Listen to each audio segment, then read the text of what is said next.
Hello, I welcome you all in this 13th presentation on the subject joining technologies for the metals, and this presentation will be based on the newer variants of the gas tungsten arc welding process.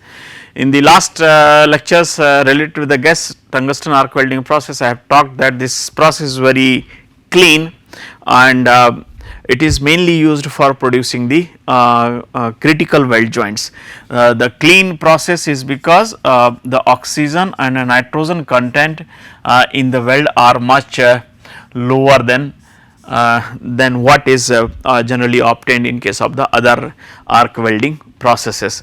But this process because of this cleanliness, it offers very good quality weld joints, but this process suffers with the two aspects. One is the limited penetration, which is say it is just about 2 to 3 depending upon the welding condition.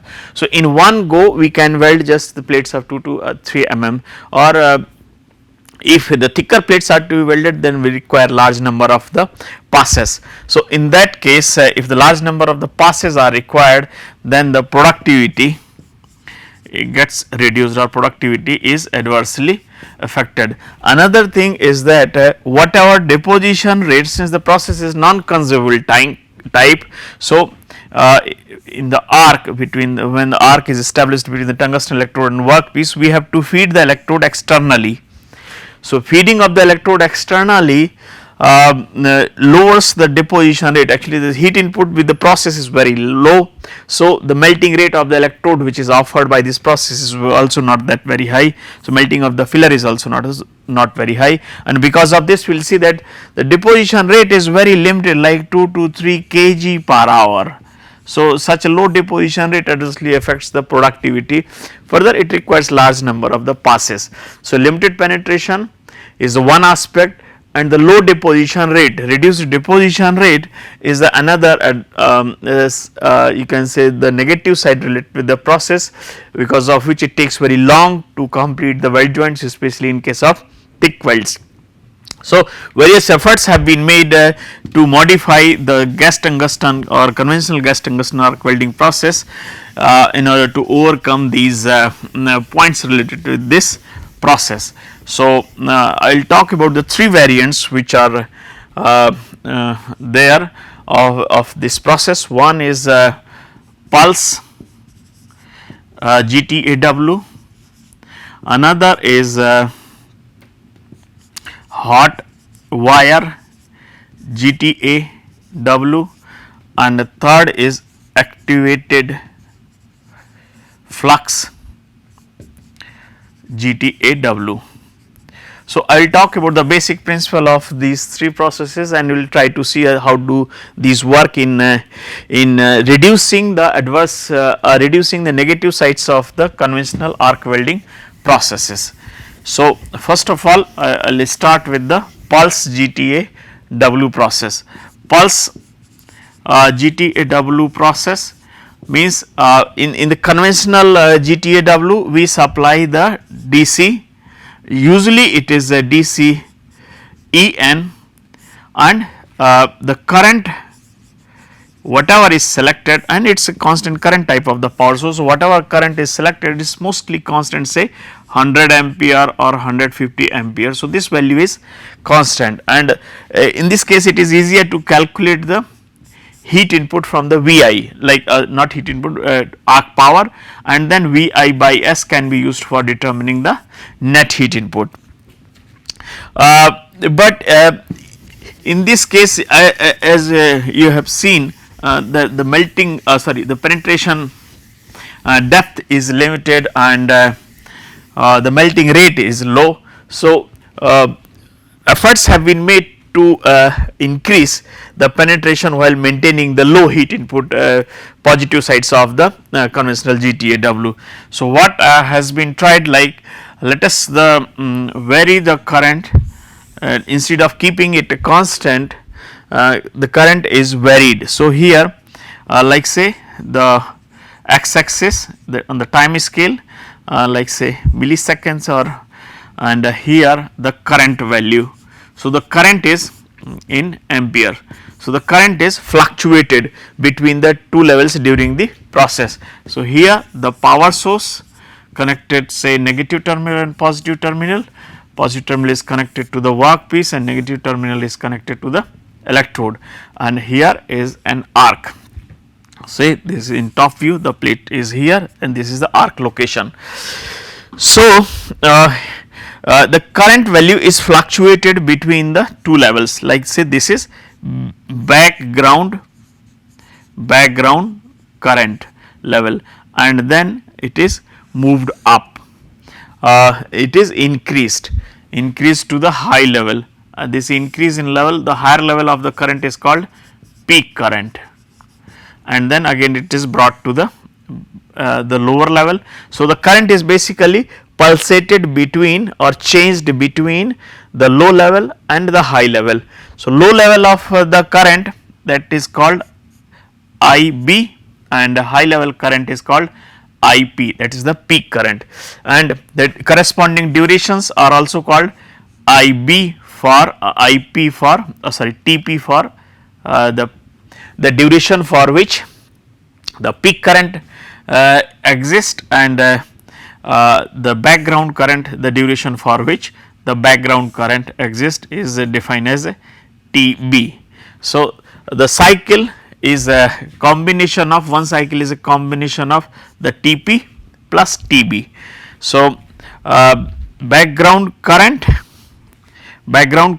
is IB, peak current is IP, and background pulse period is a TB, and peak current pulse period is TP. So, since the current is fluctuating between the background and the peak current level, so to determine the heat being delivered or the power of arc, we need to find out the mean value of the current.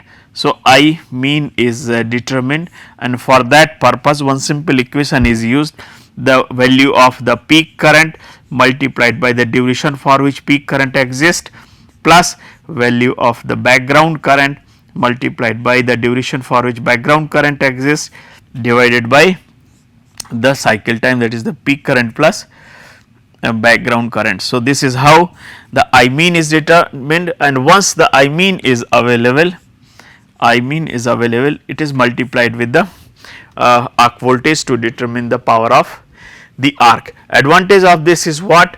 Whenever there is a peak current, the fusion will take place. So, the spot means the arc will deliver lot of heat, fusion will take place through the thickness of the plate. Then during the background current period, heat generation is very negligible, because the current value for the big background current is just like say 20 to 25% of the peak current. So, it is very limited, and as compared to the conventional welding, the current is 150 to the 200 times of the normal DC conventional current value. So, here the peak current value is kept on the higher side and background current value is kept on the very lower side, and so when the background current is present, we will see that the heat delivery is very limited. So, this weld pool which was formed, it will solidify, and it will melt through the thickness and it will solidify. Then another pulse will come, it will melt another location. So, this is how the different pulses come and they will be melting through the thickness to the plate. It has two effects. One, if the frequency of the pulse is very less, means frequency of the peak pulse frequency means the peak current pulse come after a long time, then we will see that when the arc is moving, the gap may be very wide and it may result in unmelted zones between the different pulses. But so this one is to be synchronized well with the welding speed as well as the frequency at which pulses are given, so that they overlap enough in order to produce through thickness melting and the continuous weld is made. Advantage of this is what? It limits the size of pool. So, the maximum grain size is limited to the size of the pool 1, and this combination as a whole for melting of a given thickness of the plate, heat input is reduced. So, whenever pulsing is used, pulse GTAW is used, it melts the greater, it penetrates deeply, but using the lower amount of the heat. So, actually the H net associated with the process is less, and lower heat input increases the cooling rate, and increased cooling rate actually refines the grain structure. So, there are two things, one limiting the size of the pool and another is refining the grain structure. So, both these aspects help in improving the properties which are obtained by the pulse GTAW process.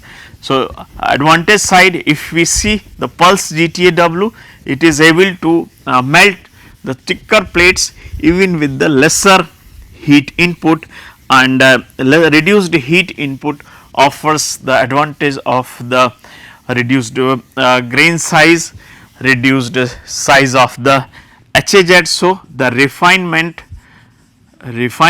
of the grain structure is one advantage. The second is reduced HAZ width and reduced size of the pool, and improved mechanical properties. So, these are positives of using the pulse GTAW. At the same time, we are able to melt thicker plates, means the penetration is improved even with less heat input. So, these are the positives of the pulse GTAW. So, all the metal systems which are very sensitive to the heat input, they are welded using the pulse GTAW process, like hardenable steels, precipitation hardenable aluminum alloys. So, whatever the metal systems, they are whose performance is adversely affected with the heat delivery, especially to the heat affected zone. So, it is always good to weld them using the pulse GTAW process. Another variant is the hot wire GTAW. In the hot wire GTAW, this variant has been brought in especially for the conditions when we are working with the thick plates. So, very thick plate welding requires the filler, and since the filler melting rate is less in case of the conventional GTAW process, because it requires lot of heat for melting the filler. So, the size of the weld which is made in one pass is very limited. So, it may require very large number of passes like 10, 20, 30 depending upon the size of the weld to be made. So, in conventionally the melting rate is the deposition rate with the conventional GTAW process is very limited, which is about say 2 to 3 kg per hour. So, this actually reduces the productivity, or it requires longer time for completion of the weld joint, especially the thick weld joints, and therefore, to overcome this disadvantage, the special variant of the GTAW process has been developed, wherein like say this is the workpiece, here we have electrode and this is the arc. So, one automatic, like say this is the spool, like say this is the spool, and here the electrode is being fed, but before feeding the electrode directly into the through some means the filler feeding device or electrode feeding device, not electrode, it is electrode is here, but filler feeding device, electrode is this filler is fed into the arc zone, so that it melts and forms the part of the weld. But before feeding, so if it is fed directly like this, our deposition rate is less, because the amount of heat being generated is limited, and the heat required for melting of the filler metal is also. So, this in turn reduces the deposition rate or the melting amount of the metal which can be melted, amount of the filler which can be melted by this process. So, what is done basically using this is say connected to the conventional power source, negative terminal to the electrode and positive terminal to the workpiece, say in this case, and then we use another heat source, another power source, which is normally AC. So, AC, its one terminal is connected to the workpiece, and another terminal here is connected to the not to the workpiece, but here it is connected to this end, and here there is another end which is connected to the wire which is being fed. So, it is like this. This is the kind of chamber where from the one side the current is fed and another side it is taken out. So, one like say AC, this is how the circuit is completed. So, in this zone basically the preheating of the filler takes place. So, preheating of the filler will increase the temperature of the filler before getting into the arc zone. So, this process actually reduces the amount of heat it requires during the melting. So, for the preheating purpose AC is used, so that whenever there is a current flow through the arc, current flow through the filler, it does not interfere with the arc or the welding current, which is generally DC in case of the gas tungsten arc welding process. So, if DC is used for the heating purpose of the filler wire through the I square R heating, then it will result, it may interfere with the welding arc, and it may lead to the arc blow kind of situation. So, to avoid that kind of possibility, the preheating of the filler wire by I square R heating is achieved by feeding by supplying the AC current.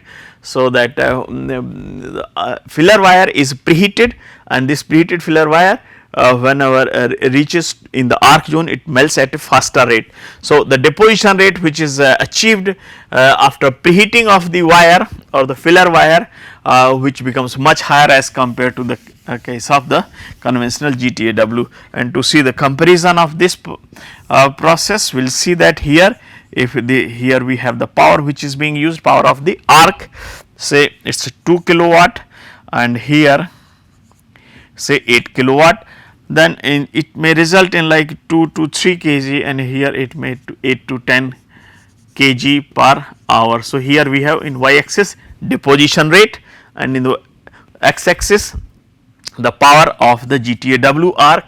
So, if the power of the GTAW arc is increased, melting rate increases marginally, while in case of the hot wire GTAW process, hot wire GTAW process, and this one is for the conventional GTAW process. So, there is a significant increase in the melting rate, which is 8 to 10 kg per hour, like say with the increase in the power of arc. So, simply that increasing the power of arc increases the deposition rate in case of the hot wire GTAW process at a very high rate as compared to the conventional GTAW process. So, this is how this process helps to overcome the low deposition rate related issue of the conventional GTAW process. This is particularly useful when working with the thick plates and the quality welds are weld joints are required. So, the use of the GTAW will help in developing the quality weld joints while achieving the high deposition rate. Another newer variant of the GTAW process is use of the activated flux GTAW. Activated flux GTAW process is unique in the sense that using the conventional heat input, like say 1 to 3 kilojoule per mm, the process can melt the thick plates as high as 15 mm in one go. So, in this process what is done, the conventionally this process can melt say up to 2 mm to 3 mm or maximum 4 mm thick plates in one go. The same now, like say this is say 3 mm thick plate, may be able to melt the true thickness like this, wider weld bead width and the somewhat lesser depth of the penetration. But when the process is modified differently, then what we will see that the situation is just reversed, wherein like say this is the top view, and here this is the line of this is the width and the center line of the weld. So, what we do in this process, one layer of the activated flux, like activated, there are various activated activating fluxes like TiO2, SiO2, Cr2, O3, molybdenum oxide, etc. These fluxes are normally like say 1 gram in 50 ml, either acetone is used or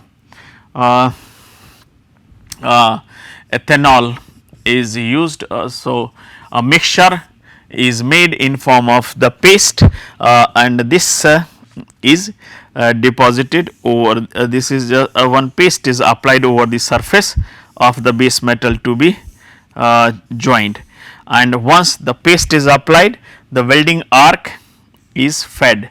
Welding arc is applied over the surface of the paste. So, what we will get in this case, the geometry of the weld bead is modified like anything, and how it is modified, that is what we will see after the welding.